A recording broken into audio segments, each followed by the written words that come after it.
Assalamualaikum warahmatullahi wabarakatuh. Alhamdulillahirabbil alamin. Asyhadu an la ilaha illallah wa asyhadu anna Muhammadan abduhu wa rasuluh sallallahu alaihi wasallam wa ala alihi wa ashabihi amma ba'da. Bapak Ibu yang dirahmati Allah, kembali di sini Abah akan memberikan bimbingan masih terkait dengan pelaksanaan ibadah umroh. Ada 7 hal yang perlu diperhatikan pada saat Bapak Ibu akan umroh, dan 7 hal ini bisa menjadi ujian atau cobaan bagi Bapak Ibu yang akan umroh. Dan ketujuh ini juga pernah terjadi kepada diri Abah. Nah, untuk itu Abah akan memberikan tips, akan memberikan 7 hal ini agar Bapak Ibu bisa menghindarinya. Kemudian Bapak Ibu bisa tenang di dalam melaksanakan ibadah umrohnya. Nah, 7 ujian ini yang pertama yaitu siap-siap Bapak Ibu akan dicoba dengan barang bawaan. Ini biasanya orang yang akan haji maupun umroh itu akan disibukkan dengan barang apa saja yang perlu dibawa dan dimasukkan kemana. Bahkan sudah rapi, koper sudah dikunci, dibuka lagi. Besoknya begitu lagi, sampai berapa kali. Ya, Abah sudah survei ke teman-teman Abah yang haji maupun ibadah umroh, ternyata seperti itu. Nah, kalau terjadi seperti itu, supaya sabar. Karena yang namanya kita pergi jauh itu ya butuh persiapan yang cukup. Hanya saja tipsnya itu adalah sebelum Bapak Ibu memasukkan barang-barang ke koper, baik itu koper yang besar untuk bagasi atau koper kabin. Kalau nggak dapat koper kabin berarti kan tas kabin. Nah, usahakan supaya dicatat dulu, didata dulu barang apa saja yang perlu dibawa. Syukur-syukur Bapak Ibu sebelum umroh ikut ya, bimbingan kelas online Zoom ya untuk orang yang umroh. Abah sudah buka untuk yang haji dan umroh. Nanti tips-tipsnya itu akan Abah berikan, barang apa saja yang perlu dibawa dan sebagainya. Nah, kalau tidak ikut, berarti bisa melihat video Abah, perlengkapan umroh apa saja yang perlu dibawa. Ya, supaya betul-betul nanti bisa maksimal barang apa saja yang dibutuhkan di sana. Itu ya. Jadi supaya sabar ya. Kalau umpama suami istri yang akan umroh, ya umpama sudah dikunci, dibuka lagi, ada aja yang kurangnya seperti itu. Yang sabar. Yang kedua ya, bisa saja Bapak Ibu dicoba oleh orang-orang yang ada di sekitar Bapak Ibu yang umroh itu.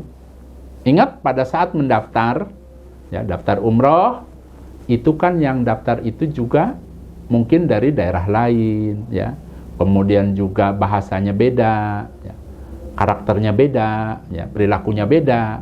Nah, ini biasanya ada saja yang perilakunya itu kadang-kadang menjengkelkan.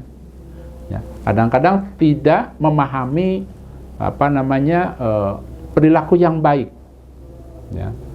Kadang bicaranya asal saja, ya. Kemudian ya perilakunya kurang baik. Ada saja seperti itu.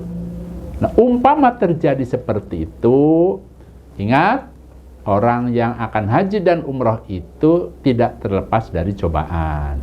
Supaya sabar. Oh iya, kan sudah dikasih tahu sama Abah bahwa biasanya orang yang umroh atau orang yang haji itu dicoba dari orang-orang sekelilingnya, orang-orang sekitarnya. Bisa saja dari orang yang sekamar atau yang satu rombongan, ya. Di antara beberapa kali Abah bimbing haji, bimbing umroh, ada saja yang betul-betul memang ya seperti itu, ya, tidak mengenakan, kemudian ya perilakunya kurang baik, kata-katanya kadang-kadang juga kurang baik, ya seperti itu. Ya supaya sabar. Yang ketiga Bapak Ibu supaya sabar dan didobel kesabarannya, karena insya Allah Bapak Ibu akan dicoba dengan menunggu lama. Contoh, pada saat orang yang umrah itu akan jalan-jalan, umpamanya kan suka ada acara city tour, ya, kumpul jam 7 pagi setelah sarapan, paling lambat setengah 8. Ada saja jamaah umroh itu yang telat, kadang terlalu asik santai, membuat jengkel jamaah yang lain, merasa tidak berdosa, merasa tidak menganiaya orang lain. Padahal dengan cara seperti itu, secara tidak langsung sudah menganiaya orang lain. Karena apa? Karena membuat tidak nyaman. Kalau namanya membuat tidak nyaman itu kan namanya menganiaya, sama, ya, membuat jengkel orang. Dan selalu seperti itu. Apakah ada Abah ini kan ya, sudah beberapa kali bimbing jamaah umroh, ya, paling lambat jam setengah 8, jam 8 juga leha-leha, Masya Allah, harus diterobos, harus di ini, Masya Allah, yang lain itu udah ngelus dada. Nah, umpama terjadi seperti itu, jangan ngedumel. Ingat ya, itu jangan dilakukan. Ya, yang namanya ngedumel itu jangan dilakukan, sebab itu di tanah suci. Ya, jadikan kesabaran Bapak Ibu ini menjadi pahala. Ya Allah, berilah ya Allah kesabaran ya Allah. Kemudian doa yang baik-baik. Itu saja, ya. Saran Abah, ya, supaya didobel kesabarannya. Biasanya itu nunggu. Ya, ada saja jamaah yang Masya Allah ya seperti itu. Bahkan yang namanya nunggu nih ada lagi. Abah cerita sedikit. Kan kadang-kadang yang namanya satu kamar itu kan ya WC-nya kan satu, toilet satu. Ada orang itu masuk ke WC itu lebih dari setengah jam. Masya Allah, ya. Itu kan kita berempat, kadang ada satu kamar itu berlima, ingin menggunakan toilet, ingin menggunakan WC, ya. Kadang-kadang dia tidak ada perasaan bagaimana seperti itu. Apakah ada? Ada, Bapak Ibu. Ya, tempo hari kebetulan, ya, istri Abah itu kan sekamar dengan seseorang, ya. Dia laporan bahwa Masya Allah hampir 1 jam di WC itu, Masya Allah. Ya, rata-rata belum pernah setengah jam aja, belum pernah. Ya, kadang-kadang udah harus mengelus dada. Nah, ini cobaan yang luar biasa. Bagaimana? Kadang orang kan kebelet, ya. Ini kebetulan Abah kan baru pulang melaksanakan bimbingan haji, ya. Itu toilet Abah yang di kamar Abah itu banyak digunakan oleh jamaah-jamaah yang lain. Abah, saya kebelet, larinya ke kamar Abah. Abah, tolong ya, saya nggak tahan. Nah, itu karena ada orang yang memiliki perilaku tenggang rasanya kurang, ya. Tidak memiliki perasaan bagaimana kalau misalnya ada orang kebelet dan lain sebagainya. Nah, ini ya supaya sabar saja, banyak doa, ya. Kalau sudah dikasih tahu begini kan akhirnya kan tidak membuat keributan. Nah, memang sebaiknya tadi pada saat sebelum berangkat umroh itu para pembimbing, ya, itu memberikan arahan-arahan, ya, supaya jamaahnya itu bisa rukun, kompak. Hanya saja ya ada saja namanya manusia itu berbeda-beda karakternya, ya. Lanjut yang keempat. Ya, yang keempat, ya, ada saja cobaan itu datang dari makanan. Ya, pada saat berada di Indonesia, umumnya kan mungkin makanan di rumah itu ya makanan kebiasaan hari-harinya. Kemudian datang ke tanah suci, melihat makanannya kok berbeda. Pertama makan, keduanya tiba-tiba hilang selera makannya. Apakah ada yang seperti itu? Ada, Bapak Ibu. Ya. Kebetulan kakak Abah itu kan tinggal di kampung, kemarin itu menceritakan bahwa ya ada tetangganya itu yang umroh, ya, padahal dia sebagai penasehat agama juga ngasih tahu bahwa harus ini itu. Ternyata dirinya itu dicoba dengan tidak selera makan sama sekali, ya. Hari-harinya hanya beli Indomie, makan Indomie terus kan. Kenapa? Karena dia merasa mual. Nah, ini kalau terjadi seperti itu, tips dari Abah, berdoa. Ya Allah, ini cobaan ya Allah buat saya, kuatkan saya. Berilah kesabaran ya Allah, dan jadikanlah ya Allah makanan yang sudah dihidangkan ini ya Allah, nikmat yang pol bagi saya ya Allah. Ya. Mudahkan ya Allah, saya di dalam makan ini ya Allah, dan berilah kenikmatan ya Allah. Dan jadikanlah makanan ini, ya, makanan yang barokah buat saya, ya, untuk bisa beribadah kepada Engkau ya Allah. Karena dengan makan itu kan Bapak Ibu harapannya kuat, sehat. Ya, jadi usahakan seperti itu, doa saja. Dan Bapak Ibu di dalam pikirannya, dengan makan itu saya harus sehat, saya harus kuat, saya akan mempersungguh dan akan memperbanyak ibadah kepada Allah. Itu ya, supaya semangat. Kalau umpama tiba-tiba hilang selera makannya, ya, doa yang baik-baik. Ingat, orang yang haji, orang yang umroh itu doanya makbul. Makanya kalau lagi dicoba, udah doa saja yang baik-baik, ya. Lanjut.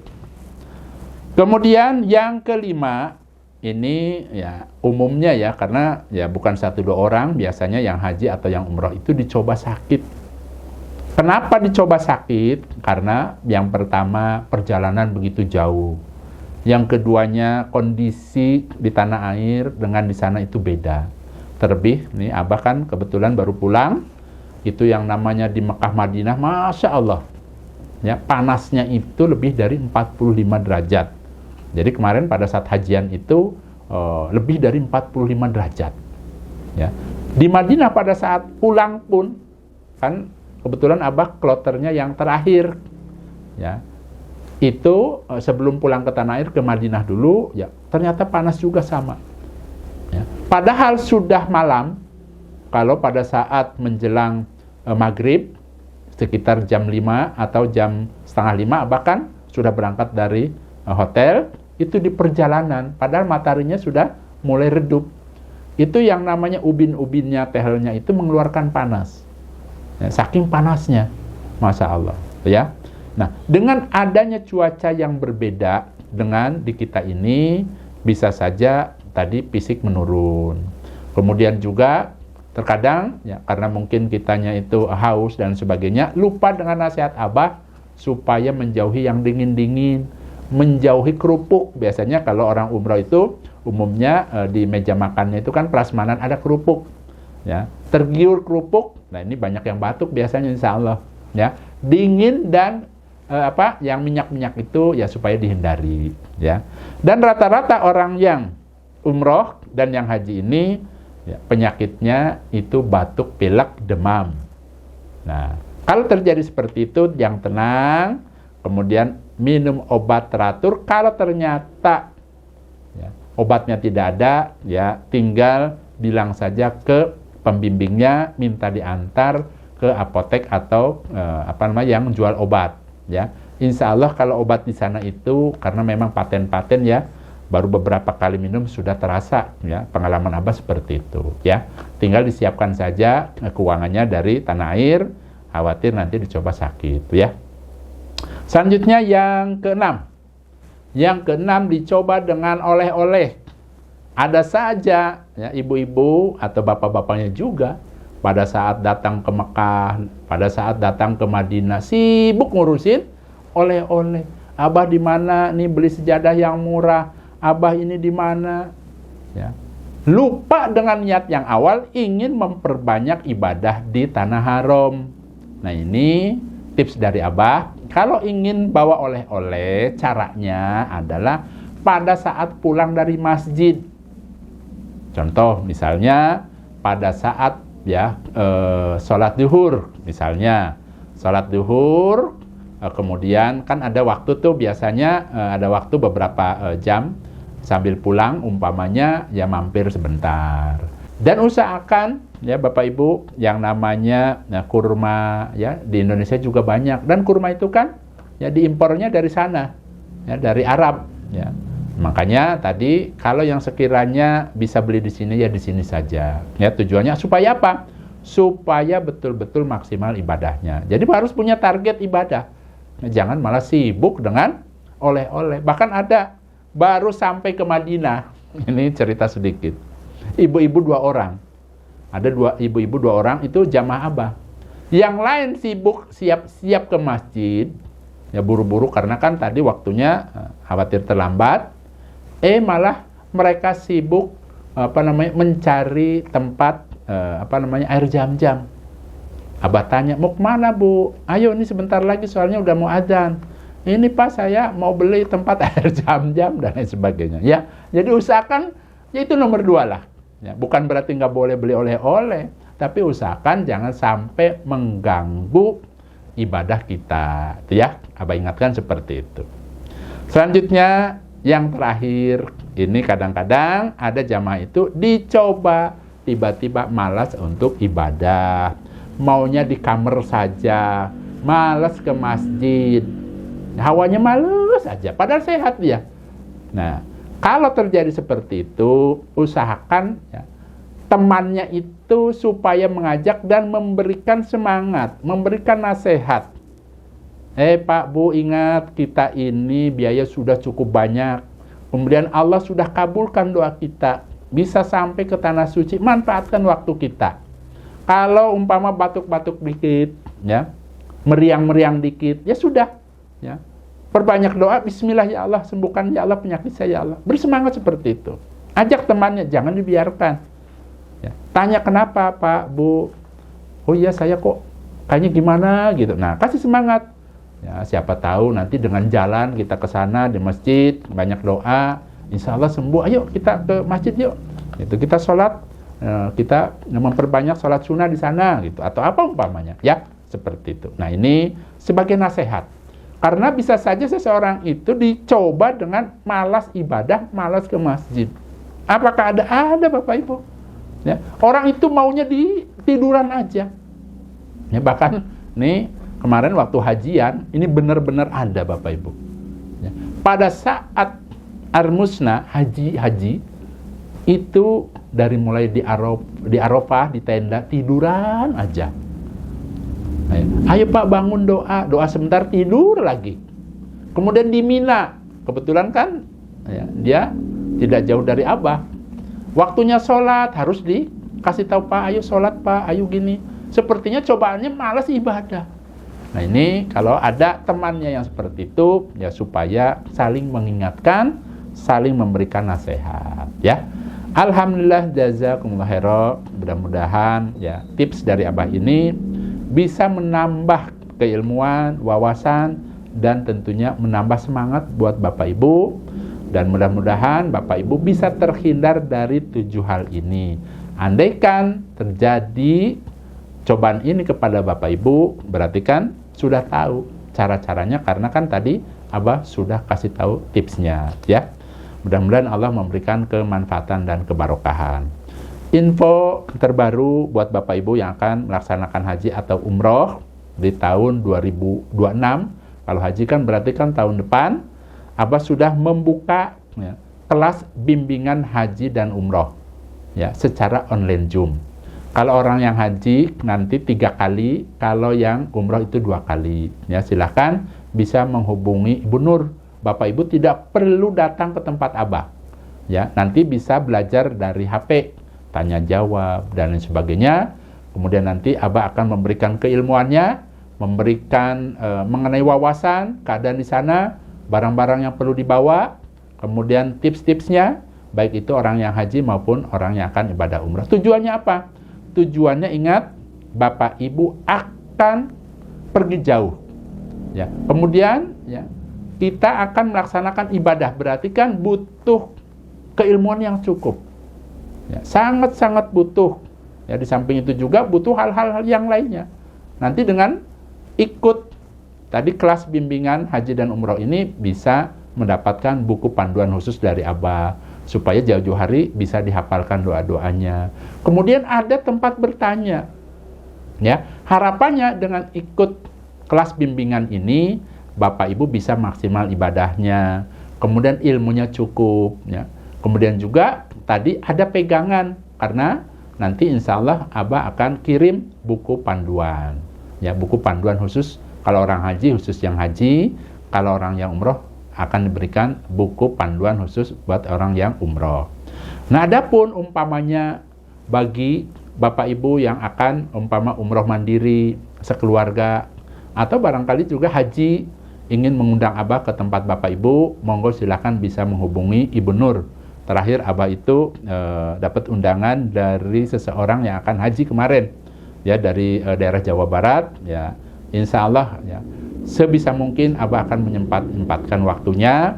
Yang penting Bapak Ibunya ya mohon keriduannya, Kalau umpamanya Abah bertamu ke tempat Bapak Ibu, ya supaya disiapkan apanya? Tempat untuk mengajarnya, ya.